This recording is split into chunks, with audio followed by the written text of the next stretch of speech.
आपकी शादी हुई है कि नहीं हुई है, बहुत बड़ा कंट्रोवर्शियल क्वेश्चन रहता है। हाँ, ये बहुत बड़ा आप क्लियर कर दीजिए। डिस्कशन का मुद्दा है। बाराबंकी का सबसे प्रभावी नेता कौन है सारी पार्टियों का मिलाकर? अगर आपको एक इंडिविजुअल नाम लेना हो तो आप किसका नाम लेंगे? अरविंद सिंह गोप, मंत्री जी।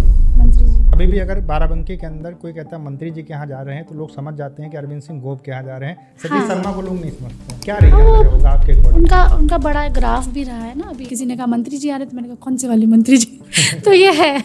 आपको क्या लगता है कि अगर रानी रावत की जगह पर किसी दूसरे ऐसे कैंडिडेट का नाम बताइए कि अगर उसको टिकट दिया जाता तो वो जीत सकता था? कुछ लोग कहते थे कि बहुत अच्छा है इन्हीं का टिकट, कुछ लोग ये भी कहते थे कि नहीं, इनको नहीं होना चाहिए था। एक्चुअली हुआ क्या कि बाराबंकी का माहौल खराब हो गया। इसकी वजह से माहौल खराब। पूर्व सांसद जी का जो वीडियो वायरल हुआ था। बीजेपी में आपके आने का कहीं ये कारण तो नहीं था कि आपने सोचा कि रानी रावत जी सांसद बन जाएंगी तो आप जिला पंचायत अध्यक्ष बन सकते हैं? बिल्कुल सोचा। ये लालच आपको यहाँ पर लेकर है। बीजेपी का ऐसा कौन सा कैंडिडेट, 2-3 नाम आप बता दीजिए, वो होने चाहिए कि वो अगर लड़ेंगे तो हो सकता है कि इस बार सुरेश यादव हार जाएंगे? मैं अपने दिल की इच्छा बता देती हूँ। विधायक जी के भाई को ही पार्टी में ले आए, सुरेश यादव के भाई धर्मेंद्र यादव से। भाई को छोड़ देंगे राजनीति के लिए? क्या लगता है आपको? बहुत सारे लोग छोड़ देते हैं। सामने सुरेश यादव के भाई धर्मेंद्र यादव सामने मैं आपने कहा अपना ओपिनियन रख दीजिए, तो मैं अपना ओपिनियन अपना रख दूं अगर, तो मैं कह रही हूँ उन्हें लड़ा दिया जाए, भाईवाद छोड़ दिया जाए, परिवारवाद छोड़ दिया जाए, 2 मिनट के लिए सिर्फ एज नेता लड़ा दिया जाए सदन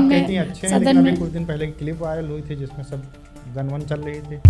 अब अपने 2 बेटों के बीच की लड़ाई में एक बाप फंसा हो तो फिर उसको राजनीतिक तरीके से नहीं देखना चाहिए। कभी अखिलेश यादव से आपकी मुलाकात हुई? बिल्कुल नहीं। तो क्या बातें हुई, क्या चर्चा हुई? और समाजवादी पार्टी में मैं रही हूँ बहुत पास से, वहाँ थोड़ा बस भैया को खुश कर ले जाओ, भैया की नज़रों में हो तब तो सब तो बहुत अच्छा है। भैया की नज़र में हो तो लोगों को हाँ, वो पूरी भैयावादी पार्टी है, वो जवानी कुर्बान गैंग चलता है उसमें। कह रहे हैं कि भैया की नज़र में हो तो कुछ लोगों को एमएलसी भी बना देते हैं डायरेक्ट। हाँ बिल्कुल बना देते हैं। पूजा पाठ करती हैं? बिल्कुल। किसको ज़्यादा मानती हैं? मैं महादेव को। मैं उनके भक्त जो रहती हैं कि अच्छा पति मिले।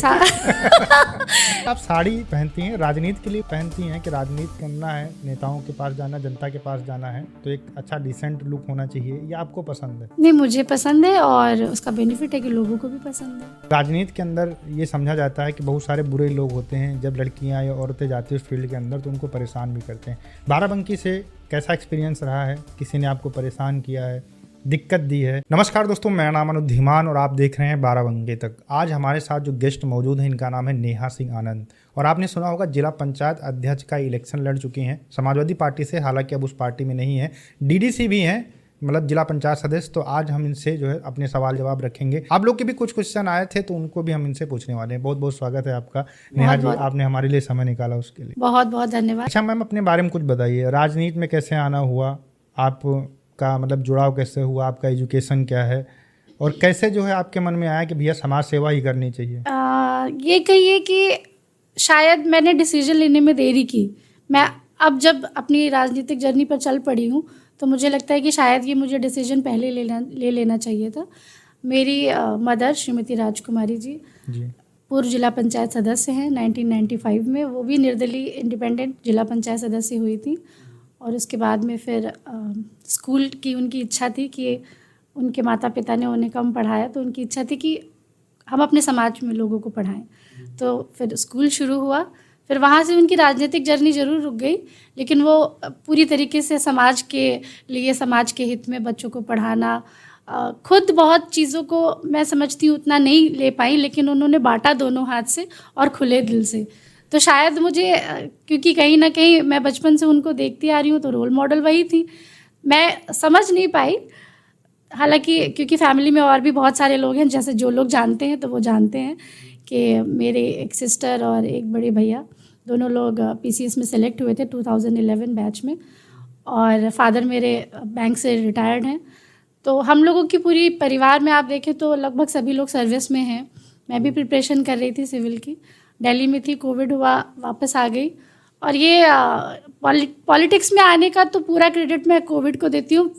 कोविड वैसे बहुत सारी नेगेटिव चीज़ों के लिए, लेकिन मेरे केस में पॉजिटिव में है। क्या विचार लेकर आप पॉलिटिक्स के अंदर उतरी थी? क्योंकि ऐसा कहा जाता है कि महिलाओं के लिए जो राजनीति का द्वार है बहुत ही डिफिकल्ट माना जाता है, बाराबंकी के बहुत सारे नेता रहे जिनके साथ में आपने काम किया, और मेरी समझ से आपने 2-3 पार्टी भी अब तक बदल चुके हैं। 2-3 नहीं, सिर्फ एक।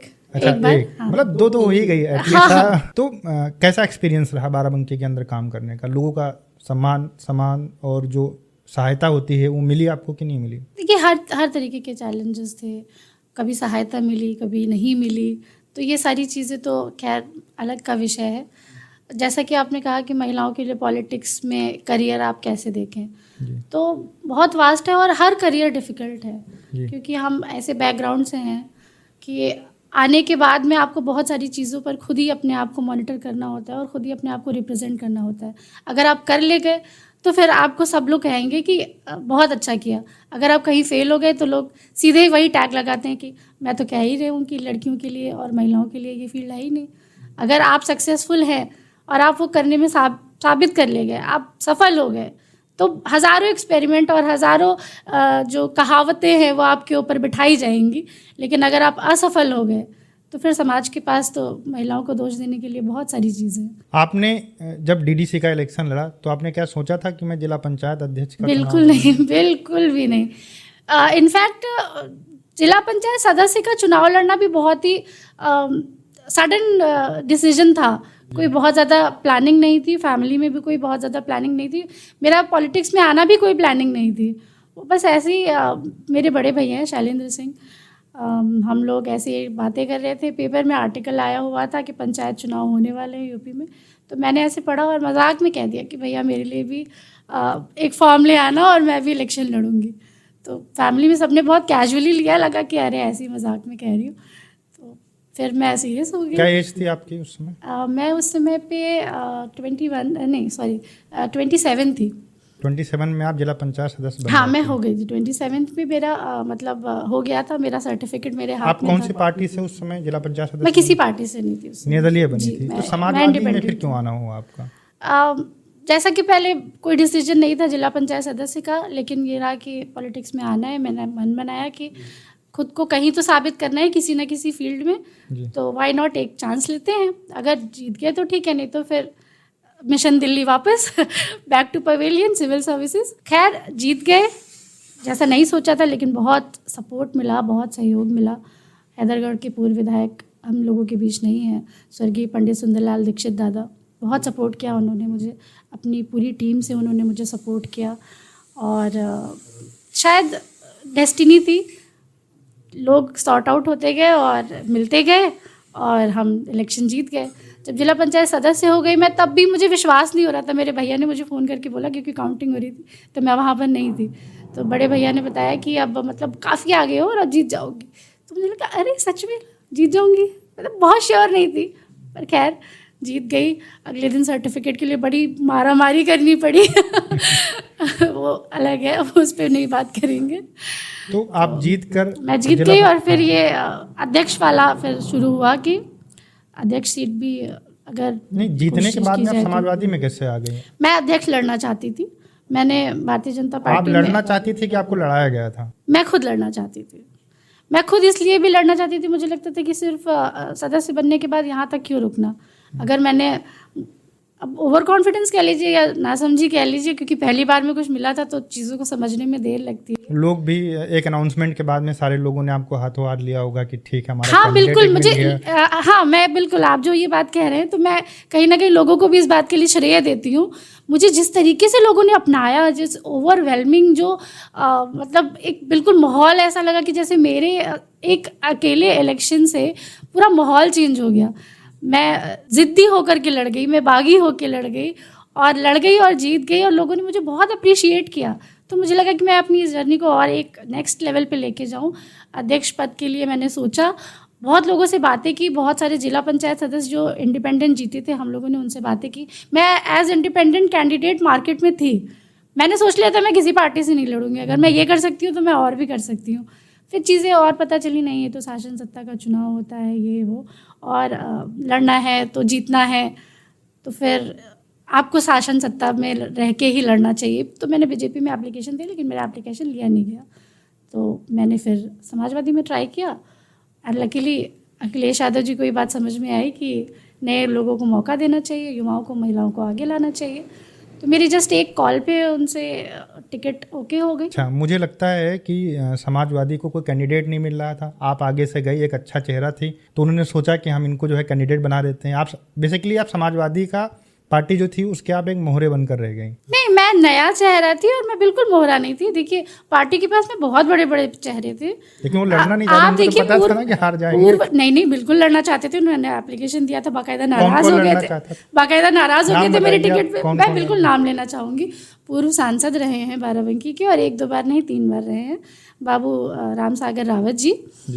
वो प्रबल दावेदार थे, या ये मैं कह दूं, अब क्योंकि मैं उस सिनेरियो तक अपने आप को नहीं रखती हूँ, तो वो मुख्य दावेदार थे और शायद अकेले दावेदार थे। बाकी तो क्योंकि सीट रिजर्व थी तो बहुत सारे लोगों ने और भी सपने देखे होंगे, लेकिन उन सपनों को हकीकत में पहुंचाने की औकात रखने वाला एक अकेला वही व्यक्ति, मैं जिसका नाम ले रही हूँ कि पूर्व सांसद जी, वो थे। वो उस व्यवस्था में थे और उस हैसियत में थे कि अखिलेश यादव जी उनको मना नहीं करते। अनटिल एंड अनलेस मैंने पार्टी ज्वाइन किया, और चीज़ें वो अलग है, इलेक्शन कैसे हुआ कैसे नहीं हुआ। बाकी मैं अपने आप को मोहरा बिल्कुल नहीं मानती हूँ, क्योंकि इलेक्शन हुआ और बहुत खूबसूरत इलेक्शन हुआ। देखिए, हार जीत अलग चीज़ है। मुझे जिस तरीके से यहाँ बाराबंकी की मीडिया ने प्रेजेंट किया, मुझे गांव-गांव तक लोगों ने जब पेपर में पढ़ा कि हाँ, एक नई लड़की, एक युवा लड़की एक नई सोच के साथ में कलेक्टर का सपना छोड़ करके हमारे दरवाजे सेवक का भाव लेकर के आ रही है, तो लोगों ने बहुत अप्रिशिएट किया। मतलब ये है कि लोग चाहते हैं कि यूथ आए राजनीति के अंदर, एक ईमानदार नेता आए, उसको चांस देना चाहते हैं। बिल्कुल, यूथ राजनीति का शिकार हो जाए तो वो अलग विषय है, बाकी यूथ आए, और बड़े बुजुर्ग ही यूथ का वेलकम भी करते हैं। मैंने इतने दिनों में ये भी देखा, शायद यूथ आपके साथ में तो यूथ के नाते जुड़ता है, लेकिन बड़े बुजुर्ग बड़ी सूझबूझ के साथ में आपका अवलोकन वो 2 ही मिनट में कर लेते हैं। जब आप किसी और से बात कर रहे होंगे, वो आपको पूरा स्कैन कर लेंगे, और उनके अंदर वो समझ है, वो दूरदर्शिता है कि उन्हें पता है कि आप जो कह रहे हो वो आप कर सकते हो, आपके अंदर एक एबिलिटी है, कैपेबिलिटी है, और मौके की तलाश है, साबित कर लेंगे। आप ये बताइए कि आपको टिकट मिल गया तो किसने सबसे पहले, जैसे कि आपने सोचा कि समाजवादी में हमें जाना चाहिए, तो आपने किस नेता से सबसे पहले संपर्क किया कि भैया हमें आप टिकट दिला सकते हो तो हम समाजवादी के अंदर आ? ऐसे जब मैं जीती थी तो मैं ये नहीं सोची थी कि समाजवादी पार्टी में आऊँगी। जब मैं जीती थी तो बहुत सारे अपने लोगों से मिली, जिन लोगों ने मुझे लड़ाया उनको धन्यवाद दिया वगैरह वगैरह। मुझे बाराबंकी की बड़ी शख्सियतों में अगर किसी ने बधाई दी थी मेरी जीत की, तो वो थे पूर्व मंत्री अरविंद सिंह गोप जी। उन्होंने ही आपको? भैया ने, मैं उन्हें जानती भी नहीं थी। अच्छा। क्योंकि मेरा कोई मतलब पॉलिटिकल नॉलेज के लिए जी मेरा ज़ीरो था। अनटिल मैं नहीं आई पॉलिटिक्स में, तब तक मेरा पॉलिटिकल नॉलेज ज़ीरो था। तो मुझे पता भी नहीं था कि वो कितनी बड़ी हैसियत है। एक कॉल आता है मेरे पास लैंडलाइन से, और वो कहते हैं कि माननीय मंत्री जी आपसे बात करना चाहते हैं। तो मैं जान नहीं रही थी कि कौन थे। खैर, उधर से कॉल पे आवाज़ आई कि आपको बहुत बहुत शुभकामनाएँ, बधाई, आप कम उम्र की जिला पंचायत सदस्य हुई हैं, आपके उज्जवल भविष्य की मैं कामना करता हूँ। कॉल कटा तो फिर मैंने थोड़ा पता किया कौन है, क्या है, कौन है, किसका फ़ोन आया, तो फिर पता किया हैदरगढ़ के पूर्व विधायक थे वो, उसी विधानसभा के जहाँ से मैं जिला पंचायत सदस्य हुई, और एक बड़ी शख्सियत के सामने चुनाव लड़े। फिर उनकी पूरी हिस्ट्री पता चली, फिर मैं इम्प्रेस हुई। अच्छा, तो जो आप मुख्यमंत्री के सामने चुनाव लड़ने वाला आदमी छोटा तो नहीं हो सकता। तो मुझे अच्छा लगा, ओवरवेलमिंग था। एक अकेले वही बड़े नेता थे जिन्होंने मुझे कॉन्ग्रेचुलेट किया। फिर जब आपका जिला पंचायत का इलेक्शन का चुनाव हो रहा था तो गोप जी ने आपका अच्छे से साथ दिया? बिल्कुल, उन्होंने मेरा आखिरी दिन तक साथ दिया, या रिजल्ट के बाद भी साथ दिया। तो आपने उनका साथ है मेरे पास। भाई आप समाजवादी से पॉलिटिकल साथ छूट गया। आप गोप जी की तारीफें भी कर रही हैं, लेकिन आप कह रही हैं कि उन्होंने तारीफ में इसलिए करी, वो तारीफ के लायक है। वो जैसी वो शख्सियत हैं वो बिल्कुल तारीफ के लायक हैं। तो वही तो मैं पूछ रहा हूँ कि इतना अच्छा नेता आपको मिला था तो आपने क्यों उनका साथ छोड़ दिया? मैंने उनका साथ राजनीतिक तौर पर छोड़ा है, एक अभिभावक के तौर पर, एक बड़े भाई के नाते मैं हमेशा चाहूँगी कि वो मेरे साथ जुड़े रहें, मुझे उनका कुछ ना कुछ हमेशा ओपिनियन मिलता रहे कि अच्छा है, बुरा है, या फिर नेक्स्ट ओपिनियन मिलता रहता है। इन फ्यूचर मुझे उनकी कोई बधाई मिले क्योंकि मैं मिल्कीपुर से दावेदारी भी कर रही हूँ इस समय, वहाँ पे उपचुनाव होना है। तो क्या पता इस बार भी कोई इलेक्शन जीतने पर उधर से कॉल आए कि बहुत बहुत बधाई हो। और अभी तो नहीं मिलता है, क्योंकि अभी तो अलग पार्टी है तो कोई मतलब नहीं है। अच्छा, जब आप चुनाव लड़ रही थी जिला पंचायत, अध्यक्ष का चुनाव हो रहा था और उस समय समाजवादी के अंदर 2 गुट थे जो बेसिकली आज भी जाने जाते हैं। 2 गुट हैं, उसमें एक दो ही सुरेश हैं, यादव जी मुझे का, तो लगता है बहुत सारे हैं। मैं अभी जो मुझे मेन नजर आए, हो सकता है मेरे ज्यादा हाँ, क्योंकि आप मैं पार्टी के हाँ, अंदर हाँ। नहीं है। तो सुरेश यादव जी का एक ग्रुप है, एक अरविंद सिंह गोप का ग्रुप है। तो दोनों ग्रुप ने आपको सपोर्ट किया कि एक ग्रुप ने आपको सपोर्ट? नहीं, सुरेश यादव जी का भी बहुत सपोर्ट था, विधायक जी का बहुत सपोर्ट था। राजू एमएलसी करके हैं, राजेश यादव, राजू एमएलसी, उनका भी सपोर्ट रहा? मैंने इनिशियली शुरुआत में सभी लोगों से बात की, उस समय तो दिवंगत राजा साहब भी जीवित थे, उनका भी सपोर्ट था, मैं उनसे भी मिली थी। एक होता है कि हाँ ठीक है आप गए, उन्होंने कहा कि हाँ ठीक है हम आपका साथ देंगे। एक होता है कि कदम से कदम मिलाकर चलना, क्योंकि जिला पंचायत अध्यक्ष का चुनाव कोई छोटा मोटा इलेक्शन नहीं होता है। देखिए आप उम्मीद तो यही करती रही होंगी कि जो पूर्व सांसद रहे हैं, विधायक रहे हैं, या जो करंट में एमएलसी रहे हैं वो आपका साथ दें। तो उस सारी चीज़ों के ऊपर ये लोग खड़े उतरे कि कोई कन्नी काट रहा था कि भैया ठीक है लड़ रहे हैं, लड़ने दो, हमसे नहीं मतलब है। ना साथ देने वालों में मुझे लगता है सिर्फ एक सांसद जी रहे, पूर्व सांसद जी, क्योंकि उनको टिकट नहीं मिला तो पूरी टीस निकाली उन्होंने मेरे के लिए। और भी जो लोग उनके इन्फ्लुएंस में थे उनको पूरा कहते रहे वो। मैंने क्योंकि कई लोगों को अपना प्रस्तावक बनने के लिए भी कहा था, तो बहुत सारे लोगों ने मतलब रिएक्शन नहीं दिया, मना कर दिया। अच्छा, तो कहीं ना कहीं वो जो आप गुटबाजी कह रहे हैं, दुश्मनी हो गई रामसागर जी से? मेरी कोई दुश्मनी नहीं है, बाबूजी को मैं बहुत सम्मान करती हूं। लग रहा है जैसा आप बता रही हैं। नहीं, उस इलेक्शन के दौरान बस, फिर वो इलेक्शन खत्म हो गया, फिर सब लोग एक हो गए। 22 के इलेक्शन में सब लोग मेहनत कर रहे थे, हम लोग साथ थे, एक मंच साझा करते थे। मैं बहुत सम्मान करती हूँ उनका, बहुत बड़ा राजनीतिक उनका ओहदा है, उस ओहदे के आगे मैं अपने आप को कहीं स्टैंड नहीं करती हूँ। लेकिन क्योंकि आप केवल चुनाव के परिप्रेक्ष्य में पूछ रहे हैं कि कितने लोग कदम से कदम मिला के चल रहे थे। कोविड काल था, बहुत कम हम लोग एक दूसरे से उतना इंटरेक्शन कर पा रहे थे, लेकिन उसके बाद भी गोप भैया का सबसे बड़ा सपोर्ट रहा, विधायक जी का सपोर्ट रहा, और एमएलसी साहब के भी बहुत सारे लोग थे जो मेरे प्रस्तावक बने। समाजवादी या जो और पार्टी के थे बीजेपी को छोड़कर कितने जिला पंचायत सदस्य रहे होंगे बाराबंकी के अंदर? बाराबंकी के जो समाजवादी और समाजवादी के नेता थे या समाजवादी के कार्यकर्ता थे, उन सबको अगर आप मिला लें तो 28 लोग थे। वोट कितने मिली थी आपको? वोट मुझे 9 मिली थी। तो ये उसमें भी एक क्रॉस थी, सीधे समाजवादी वालों ने ही आपको वोट नहीं दिया। और मैं जब पार्टी में शामिल हुई थी तो मैं अपने साथ में 3 जिला पंचायत सदस्य लाई थी और तीनों इंडिपेंडेंट थे। तीनों ने आपको वोट दिया, एक आपका वोट 4, और समाजवादी के 28 होकर 5 लोगों ने आपको वोट दिया। तो ये विश्वासघात नहीं हुआ? फिर आपको कैसा फील हुआ था कि समाजवादी के लोगों ने ही आपको धोखा? ऑनेस्ट रिएक्शन, बुरा लगा।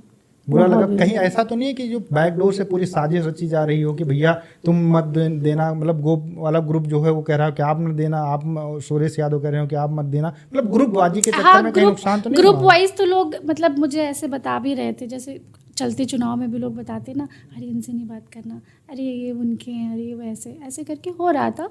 और चलते चुनाव में भी बहुत सारी बातें पता चली कि आपको डमी बनाने की कोशिश की जा रही है और आप बहुत तेज़ है, लोग आपको पसंद नहीं करेंगे, सरवाइव नहीं करने देंगे, आप ऐसे थोड़ा लो रहो, थोड़ा सा दब के रहो। तो ऐसे मतलब बहुत सारे लोग ऐसे ऐसे कहते रहते थे। लेकिन मैं वही करती कि जो मेरा वो टाइम करा रहा था और मैं करना चाहती थी।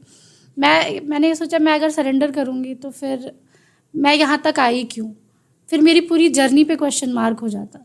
तो मैंने सरेंडर नहीं किया। मैंने कहा कोई बात नहीं। मैंने जिस दिन वोटिंग होनी थी उस सुबह मैंने ईश्वर के आगे हाथ जोड़े और मैंने अपने आप से कहा कि मुझे एक तो अपना वोट मिलेगा ही, मैं इतनी तो मतलब है कि हाँ एक वोट मिलेगा।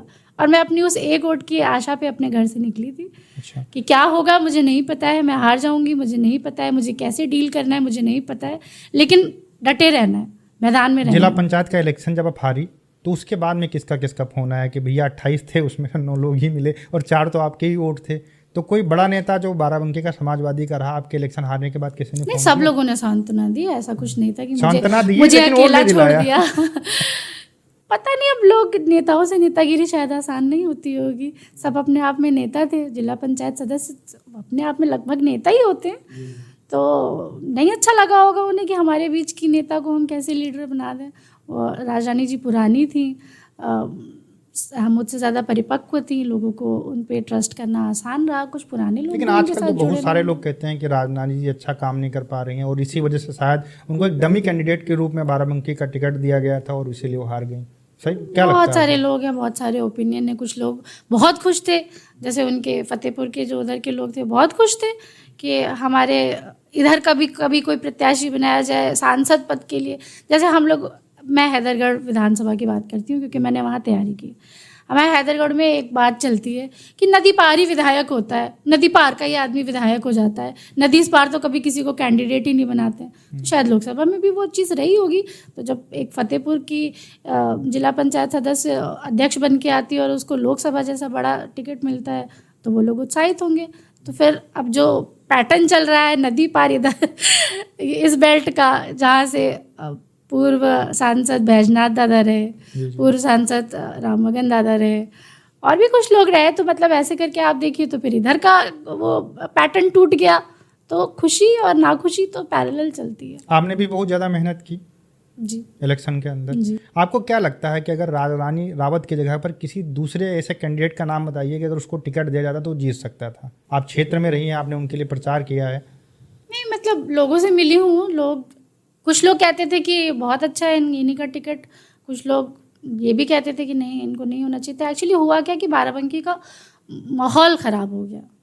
उस माहौल ख़राब होने का आप कारण जान रहे हैं, सोशल मीडिया पे बहुत बदनामी हुई भारतीय जनता पार्टी की पूर्व सांसद की वजह से। पूर्व सांसद जी का जो वीडियो वायरल हुआ था उस वजह से था, बाद में रिपोर्ट। हाँ, वो जो भी था, वो देखिए वो स्ट्रैटेजी, मैं नहीं कह रहा हूँ फेक था, वो बता रहे हैं कि फेक था। बिल्कुल वो फेक ही था, बिल्कुल वो फेक ही था। और वो पूरा स्ट्रैटेजिकली वो किया गया पार्टी को डिफेम करने के लिए, कैंडिडेट को डिफेम करने के लिए, और वो पूरी प्लानिंग थी। और मैं इंडिविजुअली एज पॉलिटिकल पर्सन अपने आप को मैं बाद में रखूँगी, मैं इंडिविजुअली ऐसी पॉलिटिक्स के खिलाफ हूँ। अच्छा, आप ये बताइए कि आपसे मैंने पूछा था कि आप एक नाम बताइए कि रानी रावत की जगह पर किसको टिकट दिया जाता तो बाराबंकी का इलेक्शन बीजेपी जीत सकती थी।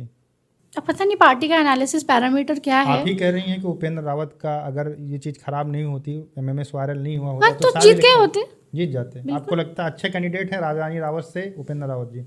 अब उनसे अनुभवी ज़रूर होते क्योंकि जनता का एक इलेक्शन वो लड़े, विधायक हुए, जनता का दूसरा बड़ा इलेक्शन लड़े, वो सांसद हुए, उनके पास अपनी एक टीम पूरी तैयार थी, माइंड मेकअप था कि मुझे लोकसभा लड़ना है। जाहिर सी बात है इन्वेस्टमेंट भी होगा, बहुत सारे अदर लोगों को भी उन्होंने अपनी तरफ मिलाया होगा कि पिछली बार आप मेरे साथ नहीं थे, इस बार हम आपका ये काम कर रहे हैं और अगली बार आपको लोकसभा में मेरे साथ रहना है। जैसे जनरली पॉलिटिक्स में होता है कि हम आपके दरवाजे सड़क लगवा रहे हैं, नाला बनवा रहे हैं और भैया इस बार वोट देना, जैसे होता है गाँव में। तो शायद उन्होंने अपनी एक टीम तैयार की गई रखी होगी, अगर वो हुआ तो। या पूर्व सांसद रही प्रियंका जी, उनको टिकट मिला होता तो वो भी जीते। बीजेपी में आपके आने का कहीं ये कारण तो नहीं था कि आपने सोचा कि रानी रावत जी सांसद बन जाएंगी तो आप जिला पंचायत अध्यक्ष बन सकते हैं? बिल्कुल सोचा। ये लालच आपको यहाँ पर लेकर आया? ये लालच नहीं है। देखिए, आपने जिस चीज़ के लिए स्ट्रगल किया है, अगर आपको वो वापस परोस दिया जाए तो आपका बाय हार्ट आप उसमें ऑप्शन ही नहीं देखोगे, हाँ और ना नहीं रहता है आपके दिमाग में। फिर ये होगा ना, ये तो मेरा था, यही तो होगा। आप क्या सोचोगे, ये तो मेरा है, ये मुझे वापस चाहिए। तो वही भाव था बिल्कुल, और सबके अंदर होना चाहिए। आपने अगर किसी चीज़ के लिए मेहनत की है तो मैं आपसे कहूँगी कि आप आखिरी सांस तक उसके लिए लड़ते रहिए, चाहे वो आपको मिले या ना मिले, जो डिसीजन लेना पड़े लीजिए। तो आप रानी जी के लिए नहीं मेहनत कर रही थी, बेसिकली बैकएंड में आप अपने लिए मेहनत कर रही थी कि अगर ये सांसद बन जाएगी तो मैं जिला पंचायत अध्यक्ष बन जाऊँ। तो मैं जिला पंचायत अध्यक्ष बन जाती तो कोई मैं अपने घर के लिए काम करती, बाराबंकी जनपद के लिए काम करती। मैं आपसे कह रही हूँ बाराबंकी जनपद को मैं अपना पूरा घर मानूं अगर, और अगर मुझे एक आप ऐसा मौका दे दीजिए कि मैं आपको एक ऑप्शन दे रहा हूँ, एक अपॉर्चुनिटी दे रहा हूँ कि अगर आप यहाँ पर इनका सपोर्ट करेंगे तो उससे आपको इतने बड़े स्केल पर इतने सारे लोगों के लिए काम करने का मौका मिलेगा, तो आप क्यों नहीं चूज़ करेंगे? अच्छा। तो मुझे जिला पंचायत अध्यक्ष का मतलब बाराबंकी के लिए काम करना, लोगों के लिए काम करना। मैं अपने जिस थॉट से आई थी जिला पंचायत सदस्य बनकर, उसका नेक्स्ट लेवल तो यही था ना कि अध्यक्ष बनना है, लोगों के लिए काम करना है, बाराबंकी का नाम करना है, उस लेवल पे करना है कि लोग कहें कि हाँ, एक शीला सिंह के बाद में कोई दूसरी जिला पंचायत अध्यक्ष हमने भले कम उम्र की बनाई, लेकिन लड़की के अंदर उतना वो एफर्ट है, उतना वो विजन है कि हाँ काम कर पा रही है। ये आपका सपना था? लेकिन ये मेरा सपना था और अभी भी है, नहीं टूटा नहीं है। थोड़ा डाइवर्ट हुआ है, मैं पब्लिक इलेक्शन की तरफ अब थोड़ा ज़्यादा विश्वास रख रही हूँ रादर देन ये शासन सत्ता के चुनाव। मुझे लगता है कि पब्लिक सॉफ्ट होती है, अच्छी होती है और वो आपको ज़्यादा पचड़े में नहीं फंसाती है।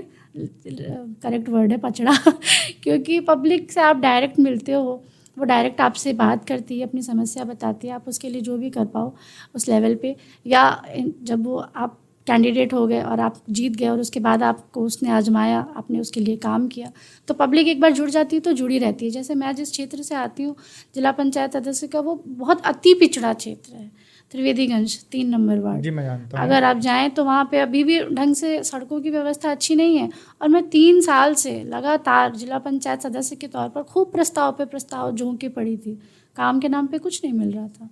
तो मैंने अपने ईगो को भी साइड रखा, क्योंकि वहाँ पे ईगो भी था, क्योंकि मैं हारी थी, तो ईगो में अगर अपना फंसाती तो ईगो भी रहता मेरा, लेकिन मैं अपने ईगो भी साइड किया। मुझे लगा कि काम करना ज़्यादा इम्पॉर्टेंट है, लोगों की मदद करना ज़्यादा इम्पॉर्टेंट है। मैं सिर्फ एक पार्टी को ही रिप्रेजेंट नहीं कर रही हूँ, मैं बहुत सारे लोगों की होप को भी रिप्रेजेंट कर रही हूँ। गांव के लोगों ने जिस आशा से एक नई लड़की को जिताया था, अगर वो दरवाजे पे सड़क नहीं लगवा पाई तो फिर अगली बार क्या मूल्य की जाएगी। मैं जानता हूँ आप एक निर्दलीय कैंडिडेट के रूप में आपने इलेक्शन लड़ा, और डीडीसी का इलेक्शन लोग पार्टी से लड़ते हैं, हार जाते हैं, आप निर्दलीय लड़कर जीती हैं और जनता और ने बिल्कुल आपको प्यार नए दिया है। क्षेत्र में मैं कभी वहाँ नहीं गई, मेरा वहाँ देखिए, एक रिश्तेदार नहीं देखिए है। लोगों को आपकी सच्चाई दिखी, इसीलिए उन्होंने आपको जो है डीडीसी बनाया, जिला पंचायत सदस्य बनाया, और मुझे भी उम्मीद है कि आप अच्छा काम करेंगे। महत्वाकांक्षी होना बहुत जरूरी है आज के समय में। बिल्कुल, अगर आप वरना जिला कोई घर पंचायत- से नहीं निकलेगा। हाँ, अगर आप जिला पंचायत अध्यक्ष बनती तो और अच्छा काम करती। अच्छा, एक जो सदर इलाका है बाराबंकी का, क्योंकि इस समय आप बीजेपी में हैं, तो मैं बीजेपी के अकॉर्डिंग ही आपसे मैं क्वेश्चन करता हूं कि देखिए यहाँ पर जो सुरेश यादव जी हैं वो लगातार जीतते आ रहे हैं, उनको कोई आज तक हरा नहीं पाया है। तो आपके अकॉर्डिंग कौन सा कैंडिडेट ऐसा यहाँ पर उतारा जाए कि जो उनको टक्कर दे सके और उनको हरा सके जो आने वाले चुनाव हैं? मैं समझती हूँ समीकरण बैठाना चाहिए। समीकरण इन द सेंस कि सिर्फ भाजपा क्या कैंडिडेट लड़ाए ही नहीं इम्पोर्टेंट है, और अन्य पार्टियां किसी लड़ा रही हैं ये भी इम्पोर्टेंट है। देखिए, एक पार्टी का तो कंफर्म है, समाजवादी का सुरेश यादव तो कंफर्म है। बीजेपी से कौन होना चाहिए, मैं आपसे ये पूछ रहा हूँ। कांग्रेस का तो यहाँ पर ज़्यादा मैटर करता नहीं है कैंडिडेट। बीजेपी का ऐसा कौन सा कैंडिडेट, 2-3 नाम आप बता दीजिए, वो होने चाहिए कि वो अगर लड़ेंगे तो हो सकता है कि इस बार सुरेश यादव हार जाएंगे। मैं अपने दिल की इच्छा बता देती हाँ, हूँ अपने दिल आपको। की ही अपर्णा यादव को लड़ा दीजिए। अपर्णा यादव को। MY फॉर्मूला तोड़ने का और कोई दूसरा तरीका नहीं है। दूसरा और बीजेपी से किसी मुस्लिम को कैंडिडेट बनवा दीजिए। लेकिन मुस्लिम तो समझदार है ना, उसको लगता है कि भैया बीजेपी को हम वोट नहीं देंगे, वो तो कसम खा के बैठा हुआ है। नहीं, ऐसा नहीं है, ये आप गलत कह रहे हैं। बहुत सारे लोग, बहुत सारे मुस्लिम भाजपा को वोट करते हैं, भाजपा से खुश हैं।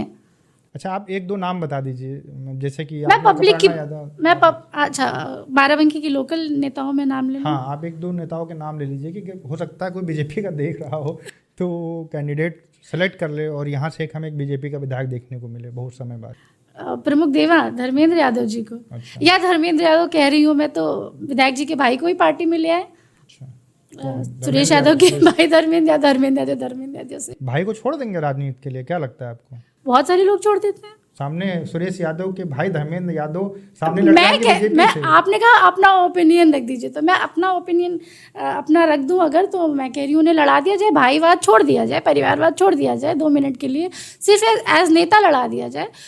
अच्छे नेता हैं और लोगों के बीच में रहते हैं, क्षेत्र में रहते हैं। वो खुद भी जिला पंचायत सदस्य, इसलिए मैं थोड़ा ज़्यादा उनसे सॉफ्ट हार्ट रखती हूँ। सदन में अच्छे हैं, लेकिन अभी कुछ दिन पहले की क्लिप वायरल हुई थी जिसमें सब गन चल रही थी। अब अपने 2 बेटों के बीच की लड़ाई में एक बाप फंसा हो तो फिर उसको राजनीतिक तरीके से नहीं देखना चाहिए। अच्छा, आपने अपना बता दिया कि एक आपको लगते हैं धर्मेंद्र यादव, देवा वाले जो ब्लॉक प्रमुख हैं, देवा के ही ना शायद वो? हाँ, देवा के ब्लॉक। दूसरे आपको लगते हैं धर्मेंद्र यादव जो सुरेश यादव के भाई ही हैं, अगर उनको बीजेपी टिकट मिले तो ये अच्छा चुनाव लड़ेंगे? नहीं, first choice Aparna Yadav, second choice देवा के प्रमुख जी धर्मेंद्र यादव, और थर्ड चॉइस मतलब कि ये अब क्योंकि और यादव मेरे दिमाग में इतने समय कोई आ नहीं रहा है, इसलिए मैं धर्मेंद्र यादव क्यों कर रही हूँ? हो सकता है कि किसी वर्मा को टिकट मिल जाए और अच्छा इलेक्शन लड़ जाए, क्योंकि वहाँ पर वर्मा तो हमेशा यादव के एंटी रहता है। विवेक वर्मा जी का नाम पिछली बार चल रहा था, हाँ, डॉक्टर साहब बहुत अच्छा लड़े, मुस्लिम का भी वोट लेके आए, दलित का भी वोट लेके आए, वर्मा का भी वोट लेके आए, अच्छी तैयारी भी कर रहे हैं, बिल्कुल लड़ सकते हैं। पर लेकिन क्या है ना, सदर सीट ऑनेस्टली समीकरण जो है, उस समीकरण को तोड़ने के लिए कॉम्बिनेशन बिठाना पड़ेगा। अच्छा, अगर कॉम्बिनेशन बैठ जाएगा तो समीकरण टूट जाएगा, वरना अदरवाइज सदर विधायक इतनी मेहनत करते हैं, रोज क्षेत्र में न्योता करते हैं, मिट्टी तरह ही हर जगह पहुंचते हैं और लगभग मुझे नहीं लगता कि कोई ऐसा गांव होगा जहां पर उनकी टीम नहीं होगी, कोई ऐसे बिरादरी में लोग होंगे जहाँ के छोटे नेता उनके टच में नहीं होंगे। तो उन्हें अपना चुनाव से ज़्यादा कौन उधर लड़ेगा उसको मैनेज करना बहुत अच्छे से आता है। आपको अगर ये एक स्किल है उनके अंदर। जी, अगर आपको एक टिकट मतलब अगर आपको बीजेपी पार्टी टिकट देती है तो आप बाराबंकी की कौन सी सीट से लड़ना चाहेंगे और क्यों? मैं बाराबंकी की किस सीट से लड़ना चाहूँगी और क्यों? Haidergarh, no choice. तो अगर आपको बाराबंकी से टिकट दे दिया जाए तो आप लड़ेंगे कि मतलब कहेंगे नहीं भाई मैं यहाँ पे अपना टाइम खराब नहीं करूँगी, अगर मुझे वहाँ टिकट अगर पार्टी का निर्देश होगा तो बिल्कुल लड़ूंगी। और फिर वहीं पे बात आ जाएगी, मैं उस समीकरण में बैठना चाहूँगी, उस समीकरण को बैठाना चाहूँगी। अगर मैं उसको क्रैक कर पाने में अगर सफल होंगी तो ही मैं पार्टी से इतना बड़ा वादा लूँगी कि हाँ आप मुझे कैंडिडेट बनाइए और मैं जीत के आऊँगी। वरना मैं ज़रूर इस पे पहले अपने आप को प्रिपेयर करूँगी, क्योंकि कैंडिडेट बनना बहुत बड़ी रिस्पॉन्सिबिलिटी होती है। ऐसे थोड़ी ना आप घर से उठे और कहीं भी चले जाओ और फिर उसके बाद में कहो कि नहीं हम तो यहाँ जी लड़ना चाहते हैं। नहीं, ऐसे नहीं होता है। हाँ, थोड़ा बैकग्राउंड होता है, थोड़ा समीकरण होता है, थोड़ा आपका पर्सनल भी होता है। लेकिन बाराबंकी सदर बहुत टफ इसलिए है क्योंकि यहाँ पर बहुत ज़्यादा मतलब एक्सपीरियंस लोगों की एक ग्रुप है जो इधर भी सपोर्ट करती है उधर भी सपोर्ट करती है। आपका जिला पंचायत का अध्यक्ष का जो इलेक्शन का हाँ वो मेरा एक्सपीरियंस है, वो मेरा एक्सपीरियंस है और वो बाय हार्ट है वो एक्सपीरियंस वो मेरे अंदर से लाइफ लॉन्ग नहीं निकलेगा। मैं जब तक पॉलिटिक्स में ज़िंदा हूँ मुझे तब तक ये चीज़ पता है कि लोग आपके मुंह पे कुछ और और पीठ पीछे कुछ और। ये तो दुनिया की रीत है, ये तो भगवान के समय में भी ऐसा ही होता था। अच्छा आप ये बताइए, अभी आप करें कि हैदरगढ़ से ही आप चुनाव लड़ेंगी? अभी आप मैं इसलिए कह कर रही हैं। मैं हैदरगढ़ से इसलिए, आपने बाराबंकी का नाम लिया कि आपको बाराबंकी में कहाँ से लड़ाया जाए। हैदरगढ़ का नाम इसलिए ले रही हूँ क्योंकि मैं 22 में तैयारी कर चुकी हूँ, तो कहीं ना कहीं मुझे बहुत ज़्यादा वहाँ पे एक्सरसाइज मैंने की हुई है, मुझे बहुत सारे लोगों का सपोर्ट है। प्लस मैं उसी क्षेत्र से जिला पंचायत सदस्य हूँ, तो मैं समझती हूँ कि मिल्कीपुर कैसे जाना होगा? बड़ा मिल्कीपुर जस्ट सटा हुआ है, हैदरगढ़ 272 है, मिल्कीपुर 273 है और हैदरगढ़ के बहुत सारे मतलब भरपूर लोगों की रिश्तेदारी मिल्कीपुर में है। और एक दो रिश्तेदारियों में बारातों में जाने का सौभाग्य मुझे भी मिला था। मैंने सोचा 30-32 किलोमीटर है, कोई बहुत दूर नहीं है और उपचुनाव की बेला है, उपचुनाव में तो पता ही नहीं होता है। अब उपचुनाव बाराबंकी का देख लीजिए, जैदपुर चुनाव हुआ, उपचुनाव कितने लोग जानते थे गौरव रावत को? उसके पहले क्या थे, वो क्या बैकग्राउंड था? कुछ भी तो नहीं। तो ऐसा होता है उपचुनाव में ना, एकदम बिल्कुल नए को मौका मिल जाता है। तो वही सोच के मैं गई हूँ। बाकी प्लस ये भी है कि पार्टी के लिए, क्योंकि अभी नहीं हूँ पार्टी में, तो पार्टी के लिए काम करूँगी तभी पार्टी मुझे देखेगी। और पार्टी को भी समझने के लिए मुझे कि बहुत बड़ा प्लेटफॉर्म मिल गया, क्योंकि चुनाव में सब समझ में आता है कि पार्टी का काम कैसा है। क्योंकि अभी मैं इस समय काम कर रही हूँ, सदस्यता अभियान चल रहा है, इसके पहले लोकसभा जब चल रहा था तो तब भी पार्टी लाइन पे ही काम कर रही थी। बाराबंकी के प्रभारी हैं माननीय अवनीश पटेल जी, अच्छा गाइड करते हैं, अच्छे मेंटोर हैं और अच्छे नेता हैं। आप बीजेपी पार्टी में हैं अभी, है ना, जानी मानी नेता हैं, बाराबंकी के लोग जानते हैं जी। तो ऐसा क्या हो गया कि आपका एक स्कूल है, वहाँ पर एक बुलडोजर पहुँच जाता है बीजेपी गवर्नमेंट का ही, तो ये क्यों होता है? अभी जब भी पहुँचा तो बीजेपी गवर्नमेंट का ही था। हाँ, बीजेपी गवर्नमेंट का पहुँचा था तब जब मैं समाजवादी में थी और मैं जिला पंचायत अध्यक्ष पद की कैंडिडेट थी। तो ये टैक्टिक्स होती हैं, शासन सत्ता का चुनाव शायद इसीलिए कहते हैं। ब्लॉक प्रमुखी और जिला पंचायत अध्यक्ष को आपको मेंटली थोड़ा सा डराने की कोशिश की जाती है कि आप पार्टी के सामने वीक पड़ जाए, लेकिन मैं समझती हूँ मैंने उसको ओवरकम किया, मैं नहीं डरी। फिर उसके बाद बीजेपी बुलडोजर वापस चला आया?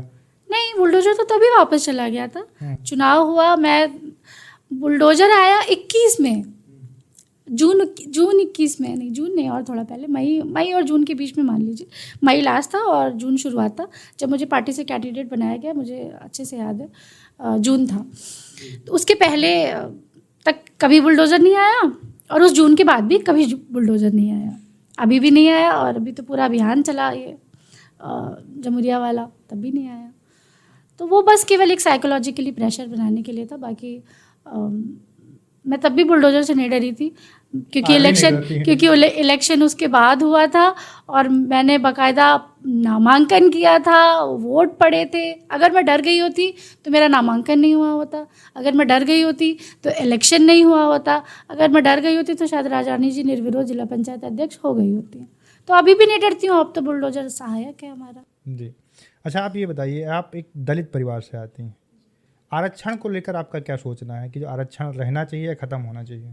नहीं, ख़त्म क्यों होना चाहिए? ख़त्म होने का तो कोई मतलब कोई बेस ही नहीं है। ख़त्म होने की जो परिस्थितियाँ हैं, वो परिस्थितियाँ बनाने में अभी 100 साल और लगेगा। अच्छा। फिर 100 साल बाद इस क्वेश्चन पे बात करेंगे कि हटना चाहिए कि नहीं हटना चाहिए। कभी अखिलेश यादव से आपकी मुलाकात हुई? बिल्कुल नहीं। तो क्या बातें हुई, क्या चर्चा हुई? अच्छी चर्चाएं हुई, जब भी हुई अच्छी सॉफ्ट मुलाकातें रही, सुखद मुलाकातें रही, आश्वासनपूर्ण मुलाकातें रही, क्योंकि मैं 22 में विधानसभा की तैयारी कर रही थी। 21 में मैंने चुनाव लड़ा था, पर्चा नहीं उठाया था, तो उसका कहीं ना कहीं क्रेडिट मिलता था। भैया अच्छे से बात करते मिला थे। कि आपको विधायकी का टिकट नहीं दिया गया? आज पीछे मुड़ के देखती हूँ तो लगता है हाँ देना चाहिए था, पर नहीं दिया गया। कोई बात नहीं, पार्टी में और भी बहुत सारे लोग थे, उन्हें लगा कि ये इलेक्शन नहीं अगला लड़ाएंगे या कुछ और मेरे लिए सोचा होगा। ये किसी ने सोचा कि अगर इनको लड़ा देंगे तो बहुत तेज तर्रार नेता हैं, कहीं हमसे आगे निकल ना जाए? हाँ, ये 95% यही हो सकता है। अच्छा, चलिए, अब जो है आप मुझे ये बताइए, आप समाजवादी के अंदर रह के आई हैं, आपने वहाँ पर काम किया है, निर्दलीय भी आप रह चुकी हैं, बीजेपी में आजकल हैं, तो कौन सी पार्टी ज़्यादा हिंदू मुस्लिम करती है? क्योंकि समाजवादी कहती है कि हिंदू मुसलमान, बीजेपी पार्टी करती है, और बीजेपी वाले कहते हैं कि समाजवादी वाले करते हैं। तो आपके हिसाब से कौन पार्टी है जो ज़्यादा हिंदू मुसलमान के नाम के ऊपर लड़ती है या फिर वोट बैंक के लिए अपना एक प्रोपेगेंडा चलाती है? भारतीय जनता पार्टी तो बिल्कुल नहीं करती है। पार्टी में इसलिए बोल रही हैं आप? इसलिए नहीं बोल रही हूँ, इसलिए बोल रही हूँ कि जब हम लोग पार्टी फोरम पे बैठते हैं या संगठनात्मक किसी काम पर बात होती है, तो इस समय तो क्योंकि चुनाव चल रहा है, तो चर्चा बस यही होती है कि लाभार्थियों की सूची लाइए। तो लाभार्थियों की जब सूची हम लोग पढ़ते हैं तो उसमें दलित परिवार भी हैं, मुस्लिम परिवार भी हैं, सवर्ण भी हैं, यादव भी हैं। तो ये बड़ी चीज़ है। अब कोई अपने मुंह से कहता हो, कोई एक नेता विशेष तो मैं नहीं कह सकती, बाकी पार्टी का अगर आप काम देखिए, क्योंकि लाभार्थियों की सूची वगैरह तो ये तो सार्वजनिक है, ये हम आप बना नहीं सकते। चाहे हमारे मन में आपके लिए जितनी ग्रजेस हो कि नहीं जी हम तो नहीं डालेंगे आपका नाम, लेकिन है ना लाभार्थी। तो मुस्लिम परिवार बहुत लाभार्थी हैं, और समाजवादी पार्टी में मैं रही हूँ बहुत पास से, तो वहाँ थोड़ा मुस्लिम वर्ग हावी है। जो भी कारण है, अखिलेश भैया का सपोर्ट ज़्यादा है, प्यार ज़्यादा है, जो भी कह लीजिए। यादव वर्ग कमज़ोर है कि मुस्लिम? दलित तो बहुत कमज़ोर है समाजवादी पार्टी में। अच्छा। कोई अस्तित्व नहीं है, कोई मतलब भी खास नहीं है। बस भैया को खुश कर ले जाओ, भैया की नज़रों में हो तब तो सब तो बहुत अच्छा है। भैया की नज़र में हो तो लोगों को, हाँ, वो पूरी भैयावादी पार्टी है, वो जवानी कुर्बान गैंग चलता है उसमें। हाँ, कह रहे हैं कि भैया की नज़र में हो तो कुछ लोगों को एमएलसी भी बना देते हैं डायरेक्ट। हाँ बिल्कुल बना देते हैं। भैया की नज़रों में हो तो लोगों को कैंडिडेट बना देते हैं। भैया की नज़रों में हो तो आप भैया गाड़ी के आगे बैठ जाइए, लड़ लीजिए भैया से, कहिए जी हम तो नहीं उठेंगे, कैंडिडेट बनाइए तब उठेंगे। तो भैया प्यार जिन्हें करते हैं उन्हें लड़ा भी देते हैं, बगैर सोचे समझे, फिर वो हार जाते हैं। अच्छा, लास्ट में मैं आपसे पूछता हूँ, बाराबंकी का सबसे प्रभावी नेता कौन है सारी पार्टियों का मिलाकर? अगर आपको एक इंडिविजुअल नाम लेना हो तो आप किसका नाम लेंगे? जो लोग यहाँ मौजूद हैं, जितने भी, चाहे बीजेपी हो, समाजवादी हो, या किसी भी पार्टी से अगर किसी एक नेता का नाम लेना हो कि बाराबंकी का सबसे प्रभावी नेता कौन है, तो आप उसका क्या नाम लेंगे? मैं बहुत ज़्यादा नेताओं के टच में रही नहीं हूँ, बहुत मेरा मतलब पॉलिटिकल एक्सपीरियंस कम है, तो मैं वैसे नहीं बता पाऊँगी। जिन लोगों से इंटरेक्ट की हूँ, अगर केवल उन लोगों की लिस्ट अगर मैं अपने दिमाग में रखूँ तो मुझे लगता है कि नाम बताइए। अरविंद सिंह गोप। मंत्री जी? मंत्री जी कौन से मंत्री? सतीश शर्मा या जो है गोप जी? सतीश शर्मा जी भी बहुत अच्छे हैं, बहुत हार्ड वर्किंग है, क्योंकि मैं अब पार्टी में हूँ तो उन्हें देखती हूँ काम करते हुए। बाकी जब 22 में इलेक्शन हो रहा था तो हम लोग तो इधर से गोप भैया के लिए कैंपेनिंग वगैरह कर रहे थे, तब भी पता चलता था कि वो बहुत हार्ड वर्किंग है। सुबह 6-7 बजे क्षेत्र में पहुँच जाते हैं, 5 बजे उठ जाते हैं, जनता दरबार करते हैं। मौके के विधायक थे, फिर मंत्री हो गए, तभी भी मैं 3-4 बार मिलने गई हूँ उनको, मैंने देखा है 6 बजे तैयार हो जाते हैं वो। और यहाँ पे अरविंद सिंह गोप हार गए हैं, ये अलग सीन है, लेकिन लोग अपना काम लेके वहीं आते हैं। अभी भी अगर बाराबंकी के अंदर कोई कहता है मंत्री जी के यहाँ जा रहे हैं तो लोग समझ जाते हैं कि अरविंद सिंह गोप के यहाँ जा रहे हैं। सतीश शर्मा को लोग नहीं समझते हैं, क्या रीजन होगा आपके अकॉर्डिंग? उनका बड़ा ग्राफ भी रहा है ना अभी। हालांकि उधर हैदरगढ़ क्षेत्र में तो मंत्री जी, और दरियाबाद में मंत्री जी, तो मतलब मंत्री जी, और बाकी जो वैसे मंत्री जी तो इधर तो है ही, वाली तो ये हैदरगढ़ भी उन्हीं का है, वो वहाँ से भी 2 बार के पूर्व विधायक रहे, तो वहाँ भी मंत्री जी। तो ये कन्फ्यूजन तो होता है, ये तो मैं आपकी इस बात को मैं अग्री करूँगी, क्योंकि मैंने भी खुद भी कई बार ये क्वेश्चन किया है, जो मुझे किसी ने कहा मंत्री जी आ रहे, तो मैंने कहा कौन से वाले मंत्री जी तो ये है ये मैं इसलिए पूछ रहा हूँ कि एक विधायक रहे, कैबिनेट मिनिस्टर रहे और 10 साल होने वाले हैं लगभग, ठीक है, तब भी उनको लोग मंत्री जी कहते हैं। और बहुत सारे लोग रहे बाराबंकी के अंदर मंत्री रहे, लेकिन उनको कोई मंत्री जी नहीं कहता है। जाहिर सी बात है, काम इन्होंने अच्छे किए होंगे, तभी आज इनको लोग सम्मान देते हैं, जुड़े हुए हैं, एक बड़ा नेता उनको मानते हैं। कारण है ना उसका, हमेशा पब्लिक के बीच में रहिए, हमेशा पब्लिक के लिए अवेलेबल रहिए। आप जीत जाइए तब तो आप दरबार लगाइए, और जब आप हार जाइए तो फिर आप गायब हो जाइए। अरविंद सिंह गोप शायद एक भैया ऐसे नेता नहीं हैं कि जिन्हें आपको ढूंढना पड़ेगा, वो आपको खुद ही ढूंढ लेंगे। आप 1000 लोगों के बीच में खड़े रहिए, वो आपको स्पॉट कर लेंगे, आपका नाम लेकर के आपको बुला लेंगे, तो दिल बड़ा हो जाता है। कार्यकर्ता तो यही चाहता है ना कि मेरा नेता मुझे पहचाने। अगर आप उस एक्सरसाइज में सफल हैं तो फिर आप सफल हैं। तो ये भी बहुत बड़ा रीज़न है। और प्लस मैं ये यहाँ पे ऐड करूँगी, एज पर्सनैलिटी मैंने उनको बहुत एक्सप्लोर किया है, मैं उनके साथ बहुत बैठी हूँ। भैया ने मुझे बहुत सारे किस्से बताए हैं अपने और नेताजी के, अमर सिंह जी के, तो बहुत मतलब डिटेल बातें थी। तो मैंने उनके अंदर उनके पास बैठता है, उसको कहीं ना कहीं लगाव हाँ बिल्कुल, वो एक ऐसी वो व्यक्तित्व ऐसे है कि आप उनसे अटैच होकर वापस डिटैच नहीं हो पाओगे। मैंने पार्टी भले छोड़ दी, लेकिन सम्मान नहीं ख़त्म हो सकता। क्यों? उसका कारण है, क्योंकि मैं जब भी इमोशनली लो हुई तो उनका एक हमेशा एक सपोर्ट रहा, और हमेशा उन्होंने मुझे आगे के लिए प्रिपेयर रखा। क्योंकि मैं जिला पंचायत अध्यक्ष का चुनाव जिस तरीके से हारी हूँ, अगर केवल आप उस तरीके पे चले जाइए तो एक नॉर्मल इंसान या नॉर्मल एकदम फ्रेश पॉलिटिकल इंसान डिप्रेशन में चला जाएगा। कितना पैसा? और मैं 0 डिप्रेस थी। कितना पैसा खर्चा हुआ? करोड़ खाड़ गया, जाने दीजिए पैसा नहीं मैटर करता है, मैटर के लिए करोड़ रुपए खर्चा करना पड़ा। कोई बात नहीं, पहचान के लिए भी खर्च किया गया। मैं शायद आज एक घर घर जाके बता रही होती कि मैं नेहा सिंह आनंद, तो कौन जान रहा होता, आपके पॉडकास्ट पे नहीं बैठी होती, आप नहीं कह रहे होते कि बाराबंकी की एक जानी मानी हमारी एक नई राजनीतिक महिला आई है। तो आप शायद उस पैरामीटर पे देखें तो मैं समझती हूँ ये खर्च नहीं मायने रखता है। मायने ये रखता है कि जो आपके मन में विचार हैं, जो आप समाज के लिए करने का जो आप सोच करके आए हो, अगर आप वो कर ले जाओ तो आपके चाहे 2 रुपये खर्च हुए हो, चाहे 2 करोड़ खर्च हुए हो, आपको कभी खर्च का दर्द नहीं होता। इलेक्शन तो हार जीत अलग चीज़ होती है, विजन बड़ा है। हाँ, बेनिफिट हमेशा रहेगा, जीवन भर रहेगा। मेरे पूरे परिवार का सपोर्ट रहा है। मैंने आपसे कहा ना, जिन परिस्थितियों में मैं चुनाव हारी थी, कोई नॉर्मल अगर नेता या कोई नॉर्मल जिसको आप पहले अटेम्प्ट में जिला पंचायत सदस्य जीतने के बाद में देखो और इतना बड़ा चुनाव लड़ा दो और वो हार जाए, तो वो डिप्रेशन में चला जाएगा। लेकिन मैं 0 डिप्रेस थी, मेरी आंख में कभी आंसू नहीं आया। मेरा 22 में भी इलेक्शन में मैं कैंडिडेट नहीं बनाई गई, मेरा तब भी कोई मनोबल नहीं डाउन हुआ, मेरा तब भी एक आंसू नहीं आया। मैं लगातार लोगों के लिए चलती रही। इंस्टेड मैं 22 में कैंडिडेट नहीं बनाई गई तो मैंने और कैंपेनिंग की। मैं कुर्सी भी जाती थी, मैं रामनगर भी जाती थी, और मैं दरियाबाद भी जाती थी, मैं मोहनलालगंज भी गई हूँ। मुझे 24 के इलेक्शन में मोहनलालगंज लोकसभा से भी मुझे ऑफर था कि आप लड़ जाओ, मैंने मना कर दिया था। मैंने कहा नहीं, घूम रही इसीलिए आपको टिकट नहीं मिल रहा। नहीं, ऐसा नहीं है। देखिए, वो विधानसभा तो हम शायद अपनी तरफ से चूज करते हैं, लेकिन डेस्टिनी आपको चूज करती है। चलिए, अब कुछ पर्सनल क्वेश्चन कर लेते हैं। अच्छा, आप साड़ी पहनती हैं, राजनीति के लिए पहनती हैं कि राजनीति करना है, नेताओं के पास जाना, जनता के पास जाना है, तो एक अच्छा डिसेंट लुक होना चाहिए, या आपको पसंद है? नहीं, मुझे पसंद है, और उसका बेनिफिट है कि लोगों को भी पसंद है। जो कुछ लोग मेरे से क्वेश्चन पूछ रहे थे कि आप आएंगी तो उनसे पूछिएगा, आपकी शादी हुई है कि नहीं हुई है? बड़ा कंट्रोवर्शियल क्वेश्चन रहता है। हाँ, ये बहुत बड़ा आप क्लियर कर डिस्कशन का मुद्दा है। अभी नहीं। कब शादी करेंगे आप? अरे, इतने सारे बवालों के बीच में कभी करूं भाई, अभी तो कुछ पता नहीं है, अभी लाइफ नहीं शॉर्ट है, 2, 4, 5, अभी चल रहा है, अभी अपने आप मतलब सांसद बनने के बाद, विधायक बनने के बाद, जिला पंचायत होपफुली आपकी बात सच हो जाए।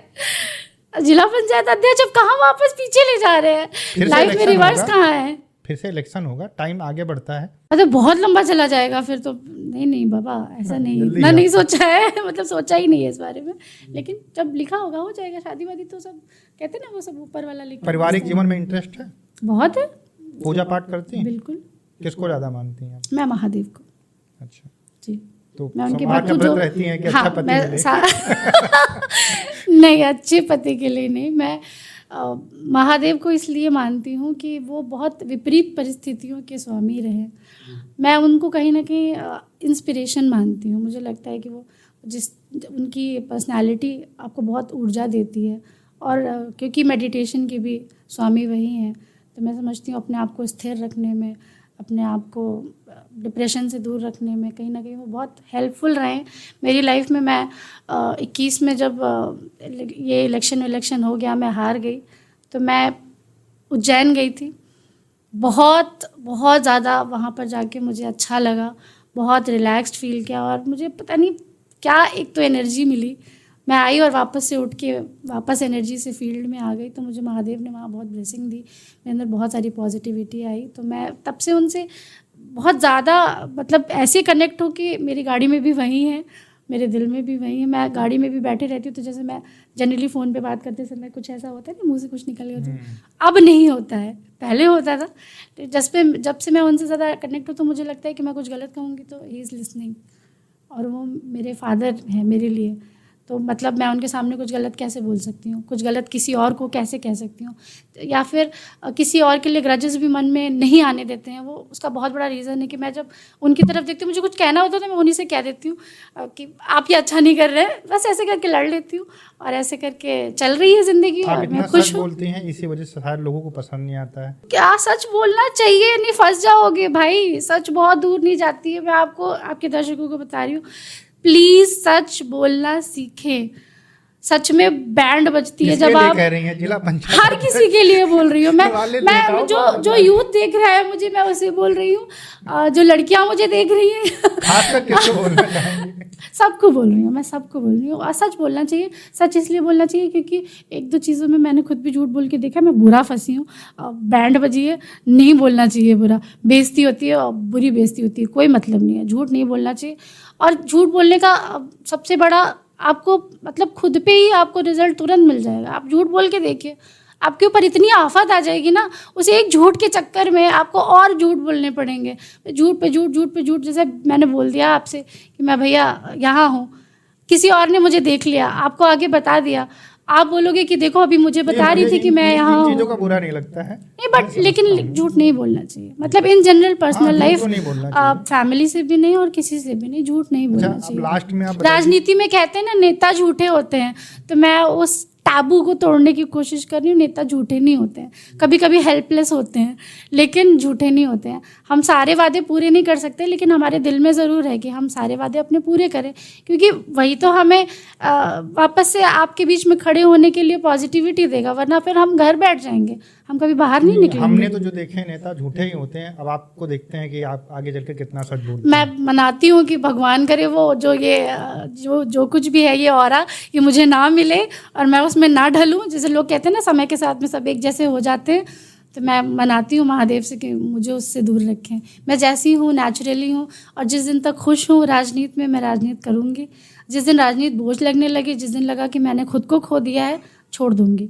राजनीति सब कुछ नहीं होती, क्योंकि एक जिला पंचायत सदस्य होने से पहले एक बेटी हूँ, एक बहन हूँ, बहुत सारे लोगों की अच्छी दोस्त हूँ, और मैं नहीं चाहती हूँ कि मैं खुद को खो दूँ। उम्मीद करते हैं आप बहुत अच्छा करेंगी। लास्ट में बाराबंकी की जो लड़कियां देख रही हैं, हमारा वीडियो देख रही हैं, जो देश के हमारी लड़कियां देख रही हैं, विश्व की कहीं की भी लड़कियां देख रही हैं अगर हमारा वीडियो, उनके लिए आप क्या कहना चाहेंगे? आप खुद एक लड़की हैं और समाज से हट कर आपने एक फील्ड चुनी है, उसमें आप काम करना चाहती हैं, तो उनसे आप क्या कहना चाहेंगे? उन लड़कियों से आप क्या कहना चाहेंगे?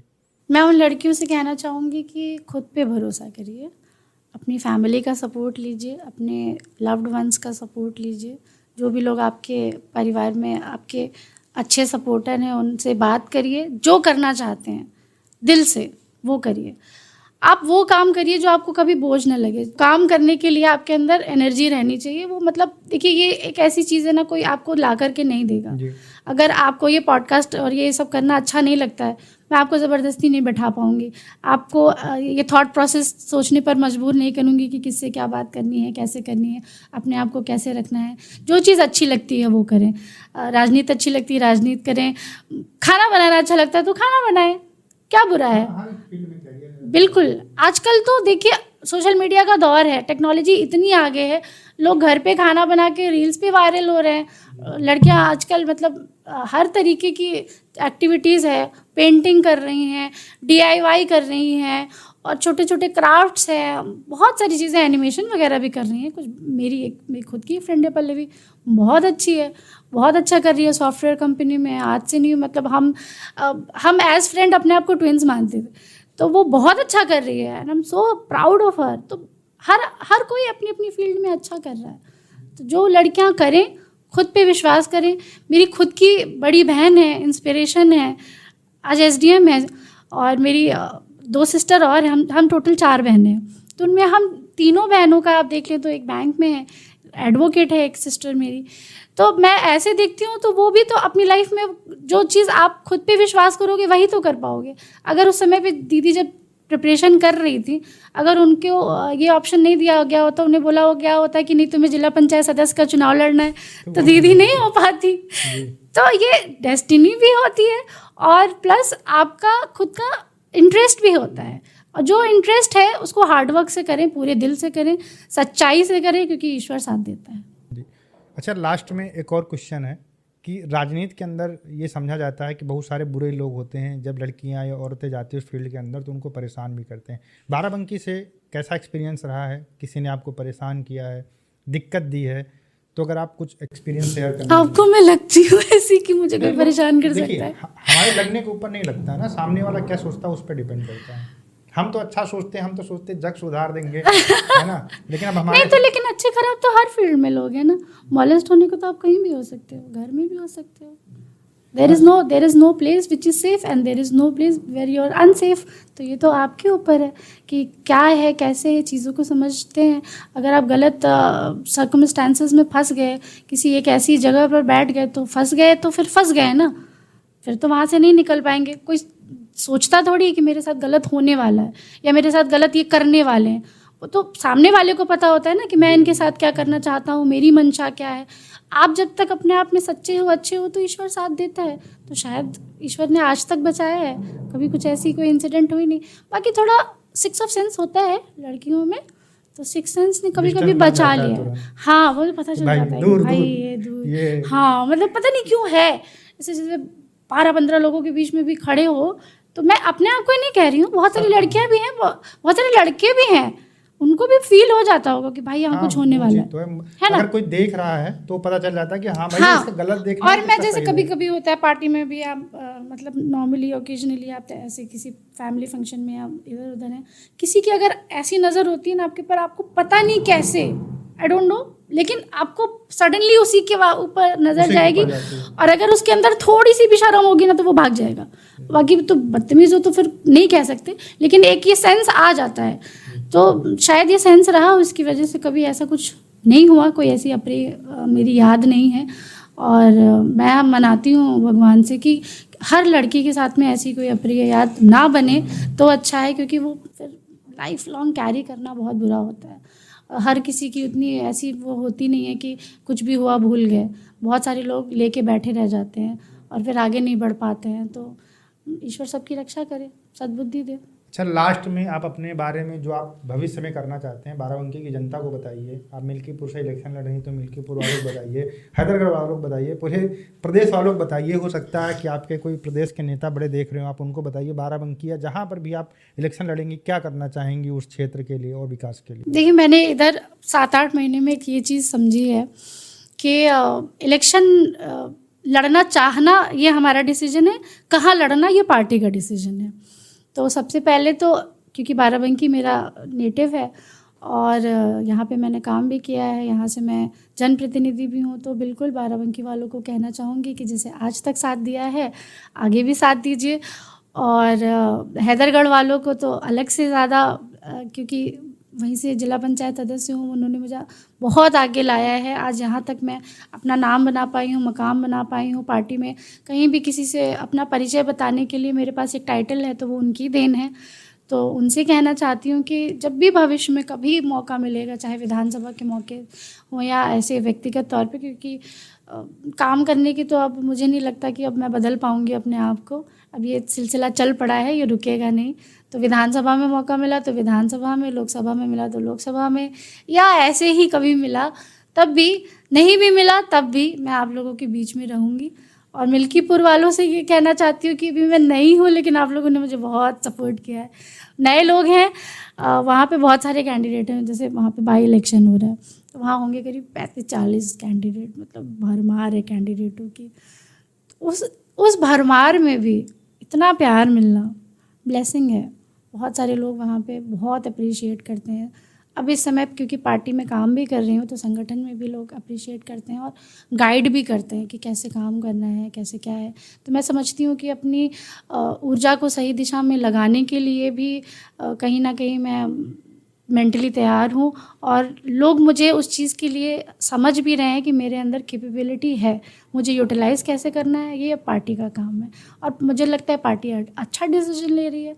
बाकी काम करते रहेंगे आप लोगों के बीच में थे, हैं और बने रहेंगे। जी धन्यवाद आपका। और आपने कहा ना कि जिला पंचायत अध्यक्ष का चुनाव लड़ने के बाद में आपको जो है बहुत सारे लोगों ने जाना, ये बात गलत है कहीं ना कहीं। जब आप डीडीसी निर्दलीय लड़ी थी और उसके बाद आप जीत गए थे तो बाराबंकी के अंदर आपकी चर्चा होने लगी थी। इसी वजह से समाजवादी वाले जो पार्टी वाले लोग थे उन्होंने आपको कैंडिडेट बनाया था। तो ये अच्छा, आपकी वो मेहनत थी, इस वजह से यहाँ पर आप इसको कैश कर पाई थी। नहीं बिल्कुल, मैंने कहा तो कि मैं केवल सदस्य तक सीमित नहीं रहना चाहती थी। तो जाहिर सी बात है कि ये आगे ये शायद ये प्लान था, ये मेरी डेस्टिनी थी कि मुझे यहाँ तक आना है। अब हार जाना तो अलग चीज़ है उसमें, क्योंकि उसमें बहुत सारे लोगों का इन्वॉल्वमेंट होता है। उसमें मेरा कि केवल अकेले का रोल नहीं था। बाकी सही बात है। और सिर्फ जिला पंचायत की मेहनत अध्यक्ष तक नहीं लाई, मेरी बचपन से लेकर आज तक की जर्नी मुझे जिला पंचायत अध्यक्ष तक लाई। आज नेहा सिंह आनंद को नेहा सिंह आनंद बनने में पूरी लाइफ लगी ना, जितनी भी मेरी लाइफ है। तो मैं सिविल की प्रिपरेशन कर रही थी, उसको छोड़ के आई तो ये था ना कि वेस्ट हो गया। नहीं, कुछ कहाँ वेस्ट हुआ, सब इम्प्लीमेंट हो रहा है, आगे काम आ रहा है। तो मेरी वो पढ़ाई काम आई जिला पंचायत सदस्य के चुनाव में, कि जब मैं पहुंची लोगों के बीच में तो लगा अरे पढ़ा लिखा नेता भाई, स्वागत करो इसका। तो वो वहाँ काम आया, सदस्य का अध्यक्ष में काम आया। हाँ बिल्कुल मिला, आज भी मिलता है। और मैं अपने आप में खुद भी लोगों को सोचने में, लोगों को समझने में हेल्प कर पाती हूँ। मैं अपनी पढ़ाई का यूज़ कर पाती हूँ। थोड़ा बहुत टेक्नोलॉजी में भी ठीक ठीक हूँ, तो पुअर नहीं कहूँगी अपने आप को, और बहुत एक्सीलेंट भी नहीं हूँ। टेक्नोलॉजी जितना समझना चाहिए उतना समझती हूँ। IGRS और बाकी जितना हम कर सकते हैं ऑनलाइन वगैरह, वो हम लोग सब कुछ करते हैं, लोगों की हेल्प करा पाते हैं। तो अगर मैं पढ़ी ही नहीं होती तो मैं लोगों की मदद कैसे करा पाती? मैं तो फिर यहाँ तक नहीं आती और फिर आगे और नहीं बढ़ पाती। तो धीरे धीरे इवॉल्व हो रही हूँ और चीज़ों को सीख रही हूँ। अभी बहुत कुछ है सीखने के लिए। अच्छी जर्नी है, सुखद जर्नी है। बाकी पॉलिटिकल जर्नी चलती रहेगी, फैमिली जर्नी भी शुरू होगी। बहुत बहुत धन्यवाद, आपने हमारे लिए समय निकाला और मैंने कई सारे घुमा के क्वेश्चन पूछे, उसका आपने जवाब दिया, उसके लिए भी बहुत बहुत धन्यवाद आपका। Thank you. दोस्तों वीडियो कैसा लगा मुझे कमेंट सेक्शन में ज़रूर बताइएगा, और नेहा सिंह आनंद की बातें आपको पसंद आई या नहीं आई हैं आप कमेंट सेक्शन में बता सकते हैं और वहाँ से देख भी सकती हैं। हम आपसे मिलते हैं नए वीडियो के साथ। नमस्कार, धन्यवाद, जय हिंद, जय भारत।